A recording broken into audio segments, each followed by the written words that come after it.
Hey, I'm Mike. This is the story of the craziest man I ever met. We dated, it started off great, and it ended in a restraining order. So, this all started a few years ago. It was actually a few months into COVID. I had just broken up with my ex, so I was single. I was back on the dating apps. I met this new guy. We started hanging out. We had amazing times together. We were super attracted to each other and just had amazing times the first few months together.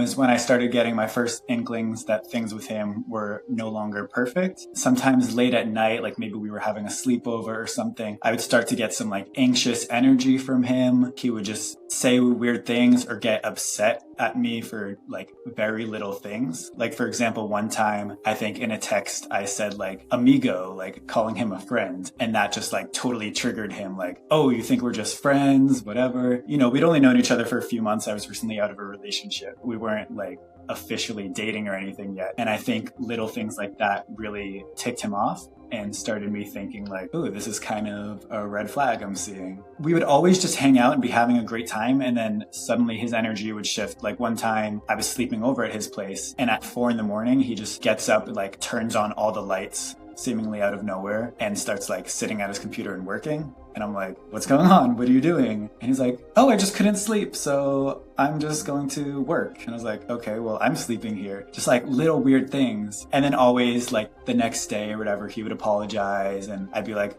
it's kind of weird, but I like you and we've had such an amazing, strong base up until this point. So, okay, I'll forgive you. Let's move on. It felt weird and also sad because I was so excited about him. Like, I really thought I met the most amazing guy. So attracted to him. We had so much fun together. Seemingly so much in common, yet, oh no, after a few months, maybe the honeymoon phase is over, or maybe he's showing his true colors. Like, I'm seeing a person that is not acting normally at all or with any type of like social norms. Yeah, it was very upsetting. So maybe like a few weeks into us being in this place where like things aren't great. So I think I decided it's best for my mental health to kind of pull away from the situation. But in the meantime, it all starts with one message that I get on a dating app. The first thing this person asks me is, are you single or are you dating someone? And I say, I'm single. The conversation moves on. And then eventually this person goes into naming the person that I'm, seeing by name and saying, oh, you should stop seeing this person. Like, they don't like you. They're with me. Like, what are you doing? You need to stop. And I was just like, what? How would that person even know who I am? How would they know that I have this relationship with that guy? So that was the first kind of online weird thing, and things escalated a lot from there. I was definitely still single. It was still only 2 or 3 months after I'd broken up with my ex, and I was definitely seeing this guy. We were hanging out a lot. I'm spending a lot of time together, but nothing romantic. We never had any type of conversations over our commitment to each other. To me, I was still single. So the profile of this guy that I was chatting seems pretty normal, attractive person, my age. I started getting a little suspicious when he knew like the name of the person I was dating and saying like, stop dating this person. And with the first question being, are you single or are you dating someone? So I started getting a little suspicious, like, okay, this might be someone that knows the person I'm seeing. Maybe they're friends, maybe they're exes, but there's definitely some relation there. So I actually did some investigation. Throughout this story, there was a lot of detective work and investigation I did with friends, but this one in particular, I wanted this person to verify who they were. So I asked them, can you send me a selfie? They sent a picture, and at the same time, they said that they were in a certain location. So I knew where they were supposed to be. They sent me a picture. The picture was just the picture of the person, the same person on the profile, but still I'm like, they could just have multiple pictures of this random person that's not them. So I actually, in the background, I found some Chinese characters for like a sign for a place. So I sent it to some friends who I knew could read Chinese and asked them, can you help maybe me find where this is based on those characters? So they translated it for me. We Googled it together. We found the location that photo was taken, and it was a completely different city than where this person said they were. So that's how I realized, okay, this person's fake and there's something going on here. Shortly after that, I'm still talking to the guy I'm seeing. I tell him about it. I said, oh, I got a weird message from this person telling me that I should stop talking to you. And he told me that he also got a message from the same person on the same app saying similar things. I thought that me and him were kind of like, we were both being pranked by the same person, or like something weird was going on. I still told him like, hey, can you think of anyone who might still like you? Do you have any exes or ex-friends or anyone in your life that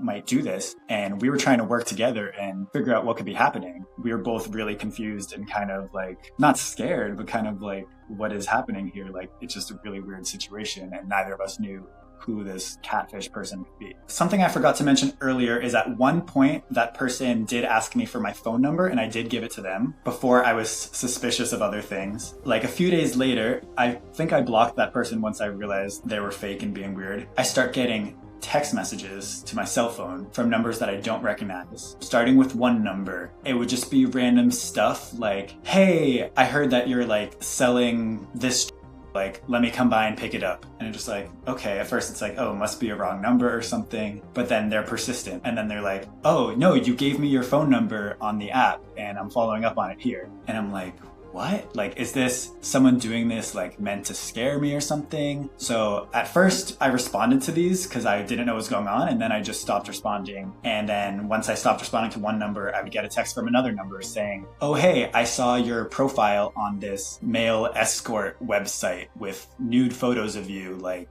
let me come over now. Like, I'll pay you this much money. Random things like that that have me thinking, does someone like have explicit photos of me and made this profile or something? Like, that was kind of scary and weird. And all these more and more phone numbers, maybe 3 or 4 or 5 different phone numbers, all with like their own personality and their own like take on something that kind of freaked me out. Like one would say, oh, I know you work at this company, the company I work at. And like, oh, I know this is your address, and like had my address. They're like, this is your address, right? Like, I'm coming over in an hour. And it was just really creepy. And in other ones, they would mention names of my friends, be like, oh, how's this person? How's that person? Like, what's this person up to? Like, different friends of mine. The part where it just completely turned to the next level was when I was just hanging out with my friend in my room. We were like doing workouts together. Like 20 minutes later, I look at my phone and I had a text 20 minutes ago when I was with my friend saying, hey, I see you working out with the guy in the blue shirt. And like my friend was there wearing a blue shirt. And that's when I realized like, oh my God, they're looking through my window. At that point, I was in an apartment that was kind of ground level. So from the street, you can see in if I don't have the shades shut. But that was just really creepy because it took it to the level like, okay, you have someone out there or some group of people out there have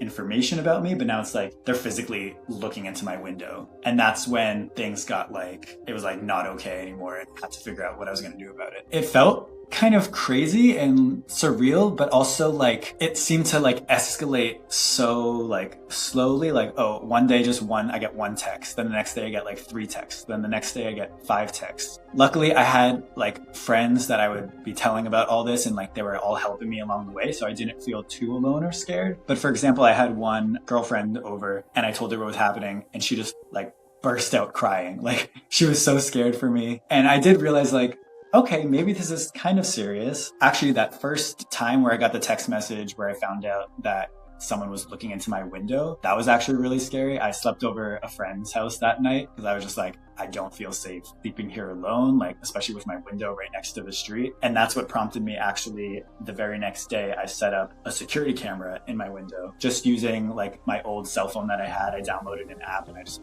put it in my window just to like make sure nothing was happening. And if someone did look in, I would be able to see what happened. So I set that up before I went to bed one night. I slept, and then the next morning I checked the footage and I saw the guy that I was dating in a video walk past my house a few times and come in and go like this into the curtains. And I caught that on video like the very first night I'd set up the camera. That's when I started thinking like, okay, what's going on? I did also have missed calls and voicemails from himself, just saying like, hey, I was thinking of you, wondering what's up. And those messages would come like at the same time that he was outside my house. So that was kind of crazy to see that. After someone was looking into my house, and I got a few different messages of people knowing what I was doing. Like another time, someone was like, oh, I see you watching the election news on your laptop. And like, that was in the middle of the day. And I look outside, don't see anyone. That was crazy. But I have a friend who's a lawyer, so I told him about what was going on. And he was like, you need to go to the police. You need to file a police report. And that's when I was like, okay, this is pretty serious. So that same day, I went to the police.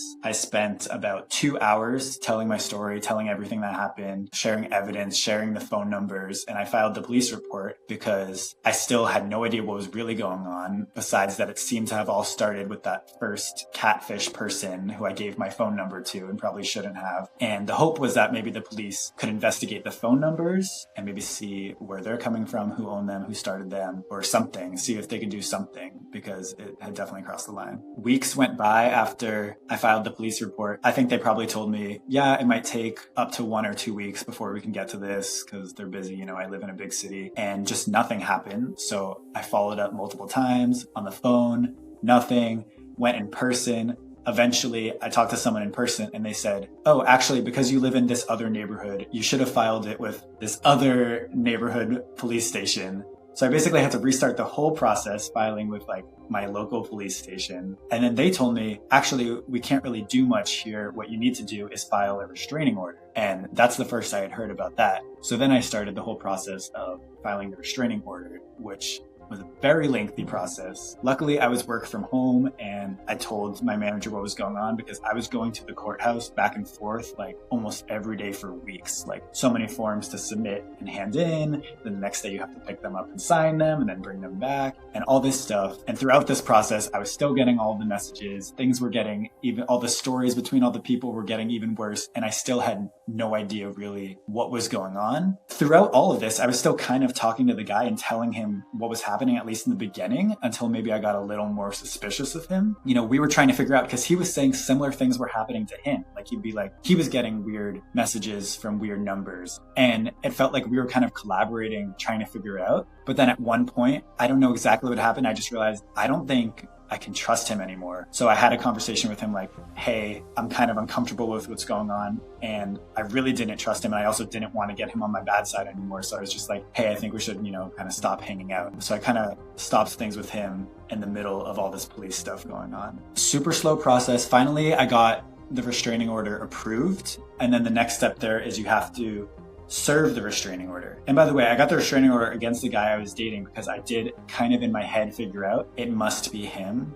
I had so much evidence that was 90% pointed to it having to be him, but still there were some things that never made sense. And I realized, well, first of all, I think, in his head, he created and organized all of these different people with personalities with all different phone numbers and stuff. I realized, he must have been lying about being talked to by the catfish in the beginning too, and it was all him and all that. Still, some things never made sense, and still to this day, I have no idea what the truth really is. Of course, nothing was ever admitted, but I realized in my head, I think it had to be him. There was also some things that I had only told him that were known in the threatening text messages, personal things about me that only he knew. And that's when I realized, okay, he must be behind all of this. So that's when I started the restraining order process against him. To get a restraining order, you have to serve someone the papers physically. So the police will attempt it 3 times. Every time he never answered the door because he can see out his window that the police is there, not going to answer. So I would get my friends to try. We would do stakeouts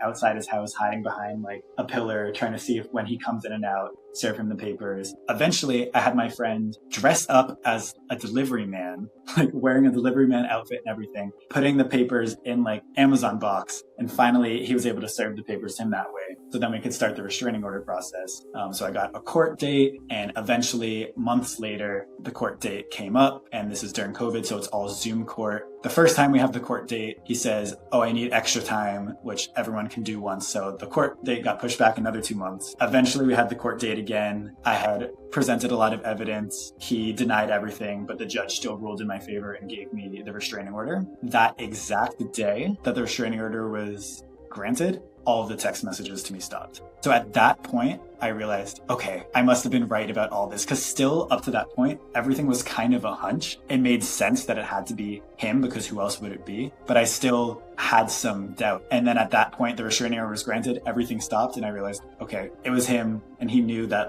this was too far. He wasn't gonna break his restraining order and, because at that point you can go to jail. Consequences get way worse at that point. So at that point, everything stopped and things were kind of resolved. It felt really nice once it was finally over, because this was like, I met him, things were good for like 2 months. Then all of the stalking and harassment and all that was going on for months, like 3, 4, 5 months, until I finally got the restraining order. So it was a long process. Luckily, like I said, I had really good friends helping me out through it. And, we kind of tried to make it more fun and exciting, like, ooh, detective work, new evidence, new clues. But it was really stressful and traumatic. And it was very relieving when it was done. Another stressful part is because my Zoom court date kept getting pushed back. The day it finally was over holiday vacation, so I was home with my parents.